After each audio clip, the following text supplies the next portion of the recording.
అయ్యో! రంజన్ గారి పాటలు ఒక 2, 3 పాడాలనుకుంటున్నా.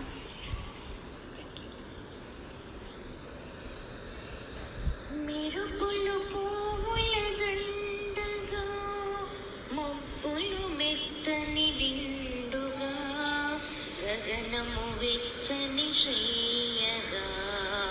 మెరుపులు పువ్వుల దండగా, మబ్బులు మెత్తని దిండుగా, గగనము వెచ్చని శ్రేయగా.